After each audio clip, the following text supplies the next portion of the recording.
If you have a small account, I know exactly what you're thinking. Swing trading is too slow. I need to be in options or intraday to actually make real money fast. I thought the same thing. But that thinking is exactly what keeps the small accounts small. So today I want to show you my 1 lakh rupee account, which I grew to 2 lakh in a period of 1 year just by swing trading stocks and managing risk properly. No shortcuts, and I'm going to show you every single thing that I did. Starting with the verification. So right here I'm going to verify. As you can see, it's a 1 year PNL that you can see right in front of you. All the charts and trades that I'm going to show you in this particular video are older than 3 months. Meanwhile, I'm also going to showcase you guys the allocation. That means you guys can see that what was my allocation in every single thing. To break down things simply and put it visually more appealing, I've also created a PPT guys to understand it in depth. So we will go through these 9 slides right here and I will break down every single thing. Watch the video till the end. Let me give a quick introduction. My name is Apoorv. I'm a full-time trader, author of the book Trading is an Emotion, which is now available on Amazon. Go check out right now. The book is on psychology and it is well researched, so I would recommend everyone to get this book right now. Quick update that I've recently cleared my NISM examination and I've submitted documents with SEBI and BSE with my team. Okay, so this will be my canvas space. I will be explaining you concepts here, and this is my slide that I've created for you guys. I will keep on moving the slide towards the downside like this. Let's begin the video now. As you can see, the starting capital of this account was 1 lakh. Now the ending capital was 2 lakh, but how I was able to pull realistic numbers right here in front of you. I had a total of 168 real trades throughout this 1 year period. The rate of this particular account was 73.8% and an average win of 8% with a loss of 4%. Risk reward ratio that I was following throughout was above 1:1, which is a fair risk to reward ratio, and the maximum that I've went is around 1:2. So on an average 1:1.5 is what I was getting. So before taking any single trade, I had actually backtested a lot of setups out there. If you have not checked out my channel yet, I have showcased a lot of B+, B type and A type of setups out there on my channel for free. You guys can just subscribe this channel and check out those videos as well. Setups are the exact setup. I put allocation percentages on them. What do I mean by that? That means my A+ setup gets activated. I would be putting 40% of the overall capital in that one single trade.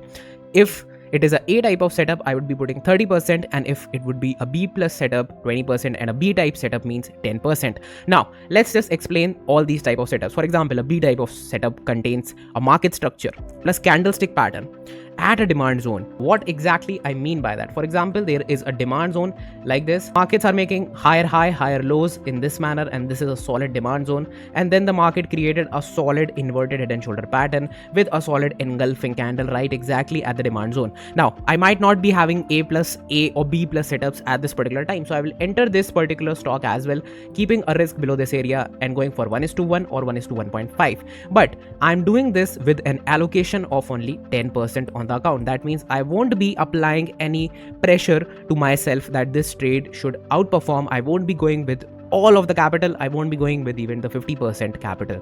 I'm simply going with the 10%. That means I'm only applying 10,000 rupees in this particular stock at the time of that particular trade, based on the type of setup it is. So that was my allocation system.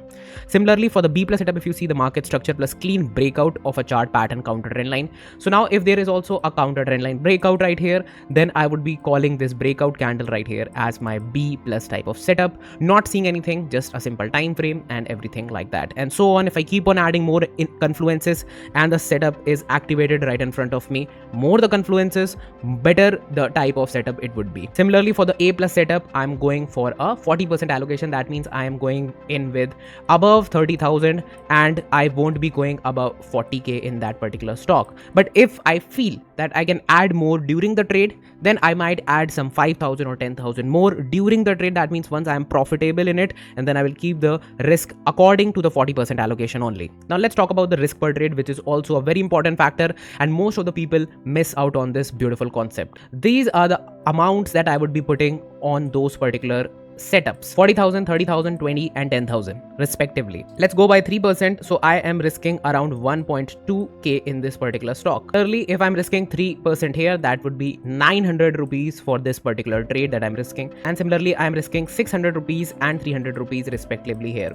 So that is how I am risking per trade. Let's read the key here. Market structure is the foundation for all setups. As you can see, market structure is added to literally every setup that I follow, and layers of confluences like zones, trend lines, multi-time frame, analysis analysis decide the grade. That means the more the confluences are there, the better type of setup it would be. At least for me, for my swing trading, it has worked out like the A plus setup is the king of this particular, the A plus setup and the A setups. These are the king of this particular portfolio. Now let's talk about some of the trades. So I took a total of 168 trades. I've already showed you guys the PNL overall. Total number of winners were 124 with a total of 38 losers and 6 flat trades. Risk reward ratio 1:1.5 is what I followed in maximum number of trades. See, my average winner was 8% and my average loser was -4%. So somewhere around 1:2 average winner to average loser risk to reward ratio. My best trades was a 43%. And one of my worst trades was -14%. According to this particular portfolio, I had a win rate of 73.8%. That means every 10 trades that I was taking, 7 or more times I was winning. That is what I mean by the win rate. 1.52x RR is what on average I was able to capture. So if you multiply that number, you will get a profit factor. Now what is a profit factor? Here the profit factor is coming out 4.2x. That means even if my win rate drops back to 40%, like currently it is 73.8%, but even if it drops to 40%, that means out of 10 trades I'm only winning on 4 trades, then also the system stays profitable, and that's your real margin of safety. So how do you calculate this? Once you have a set of data, because if you do not backtest, every single video what I tell you guys, backtest and then front test. This is the front test data on multiple setups that I have created over time. The most important thing, the hard work behind this particular account goes to the back testing that I have done. Let's talk about the monthly consistency. So 12 profitable months out of a total 13 months right here. So I started off with January, but it was almost negligible. This was a normal trade. I actually started off from February, and then in March did not get many setups. April, May, June, July started scaling.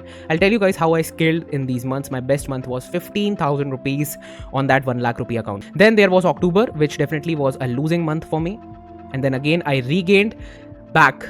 How? Simply following risk management, simply following what my strategy was telling me. Here are some of my big trades and some of my big losers. Removed the names of the stocks that were written right here, but these are the investment amounts. So you can see the smallest possible investments like 5,000 rupees and 10,000 rupees have given me 43%, 26%, 22%. Okay, it's not like I am getting anything above 100% to create an overall account of 100% return. No, I'm literally trading my edge here. I'm not waiting for any lucky winner for me that I've taken 20 stocks and if one of them gets to 100 or 200%, my game is done. That is wrong approach. You should be approaching it from either a technical point of view, or if you are a fundamental trader, that's completely on you.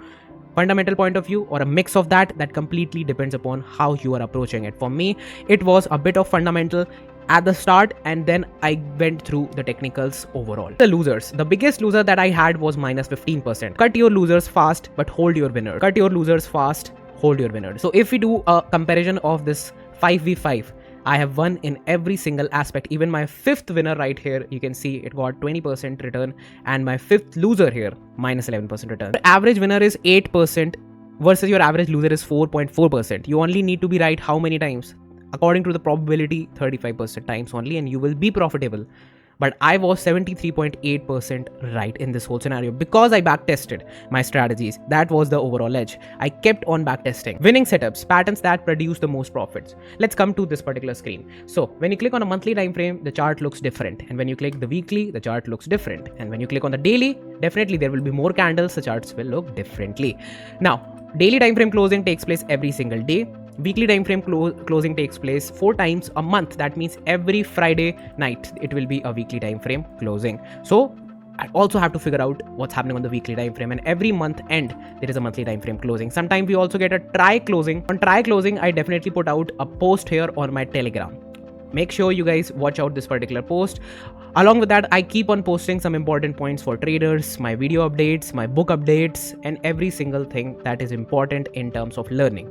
There are a lot of articles also that I am posting on my Telegram. Make sure you join my Telegram. Link is in the description box and comment section pinned so that you guys can join easily. Both setups gave me 18.5% on average movement. These setups include multi-time frame analysis as its key format. That means I was using monthly time frame. For example, if I'm looking at this particular chart and I'm seeing that the market is getting some resistance at this particular area, I'm also going to the weekly chart in order to see that, yeah, if the stock is trading at this area, then that's the monthly time frame resistance I have to look forward. And if I'm taking a daily time frame trade at this particular area, let's say, then I would be looking at that, yeah, this is a weekly time frame resistance and a monthly time frame resistance nearby, so I have to take the trades accordingly.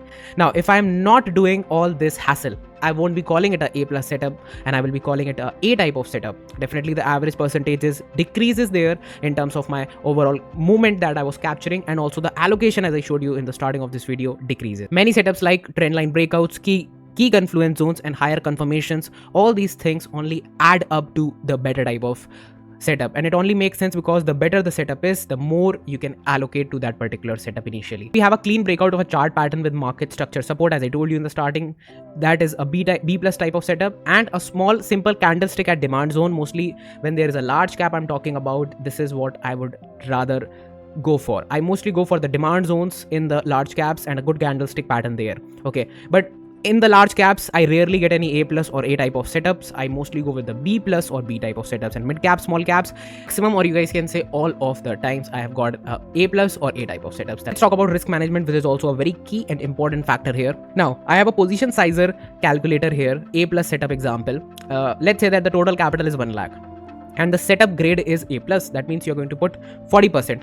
Now, one psychological thing that I'm going to share with you guys. For example, you have a A+ setup, you have given it a lot of time, you have built it, you know its win rate is high and everything is good, and after that you are not going with the kind of allocation that you should be, like for example 40 or 30% allocation. If you're not going with that, then definitely you won't be seeing the kind of results that I am showcasing you. Reason being, you still have fear of failure, which is justifiable. Slowly and steadily, when you take trades, when you take more trades and become emotionless at the stage where I am right now, when I hit a loss, I don't feel anything right now. Now here, if you see, the grade is A+, position size is 40,000, entry price let's say 100, and the stop loss is at 87.5. That is 12.5%. That is what the stop loss I'm keeping in this particular stock. Okay, so what is the maximum loss that I can get in this stock? 5,000 rupees. So how much is 5,000 rupees of the total capital now?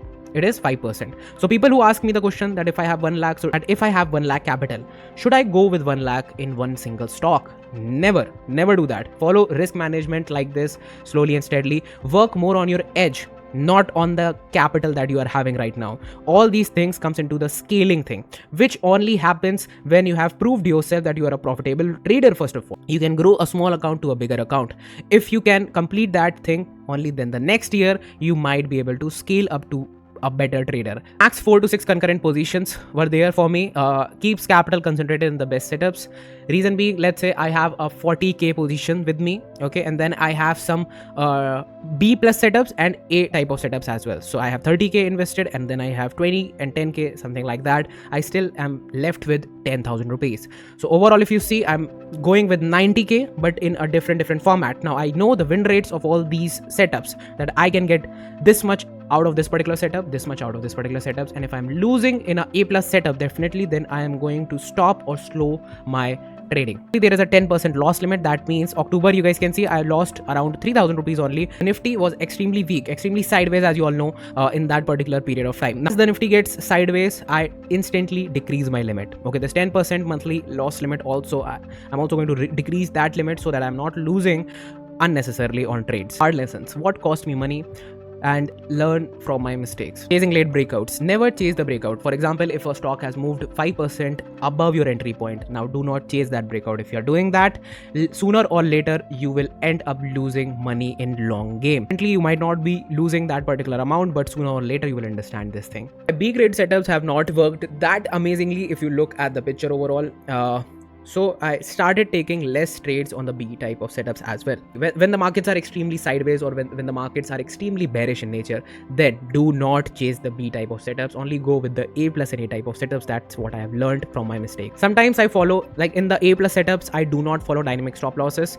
I keep one stop loss, one target, and that's it. But in terms of B type of setups or B plus type of setups, I mostly go with dynamic stop loss. That means I keep on moving the stop loss towards my break-even position so that I do not lose more. Not scaling on the big winners. That is, you can say that is a mistake right here, because some of my stocks have even went to 20-40%. If I would have scaled a bit more, I would be having more profit right here. But that is completely wrong mindset if you ask me, because if I know my edge, I can definitely make that money again tomorrow, maybe the next week, maybe the next month. So this is a thing that most of the traders still gets wrong. That scaling is not that big of an issue when you are working on your edge, when you are at the stage, at the experimental stages. Yes, it will be a big issue if you keep on moving towards the higher end with a same lot. You will be profitable with that, but you won't be making a lot of money. So scaling is important, but once you have settled with your edge, once you have removed over trading, once you have removed all these emotions that are attached with your trades, over trading in a correcting market, that was the only losing month. But in that month, I never got a single A plus setup.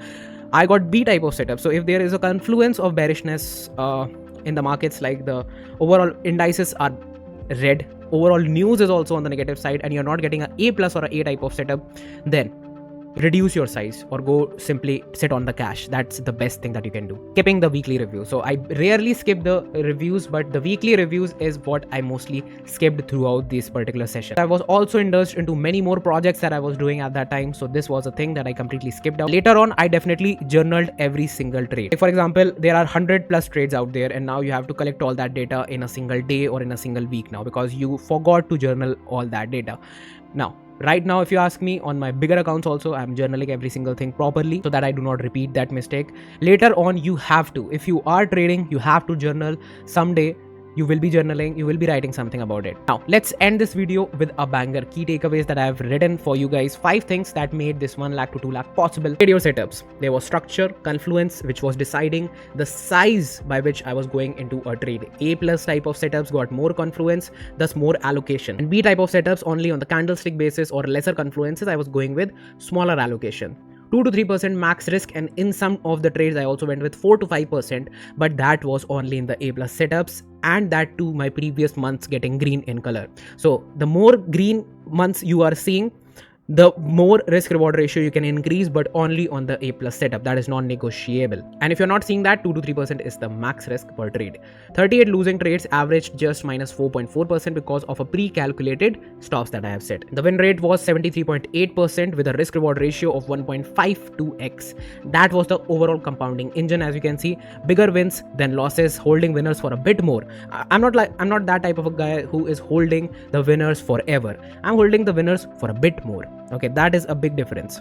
Fourth, trading with the market, reduce in stage 4 Nifty. What do I mean by that? Profitable in these months by reducing my exposure when there was a confluence of bearishness, bad news plus Nifty providing bad overall market, and my A plus setup is something which automatically the market is not going to show you. Never fight with the macro trend or whatsoever is going out there. If my A plus setup is there, and even if the market is red in color, I will take that setup irrespective of anything. But definitely then the maximum risk will go to 2 to 3% rather than 4 to 5%, as I told you. The final thing, review weekly. That means your own data is your real edge. Every single mistake that you're making on your account happened in phases, and you should not be repeating those mistakes. Write those mistakes, and every single week you need to go through all those mistakes that you did so that the next week can be better, rather than for the whole year, one day you're sitting and calculating what all you did wrong, because that will not give you better impact. Slow and steady progress, progressing even 1% every single day here, progressing slow and steady will give much better results. I have cleared this stage where I have experimented successfully on a smaller account, my swing trading skills. Now I'll be adding more capital this year. That was my plan initially to this particular account, and on the bigger accounts where I'm only trading the A plus setups, I'm also adding more capital to that account. If the market conditions right now, as you can see, there is war conditions, there is a lot of more things happening. The maximum risk reward ratio I would be playing would be 1:1 to get confidence for the next trade. The maximum risk per trade that I'm going with is 2 to 3%, maximum times 2% only, and the allocation even for the A plus setup would be not 40% but 30%, because there is huge bearishness in the market right now. So that is how I plan my trade. Okay, it is around these points only, hovering around these points, and you're getting a small account and you want to grow it.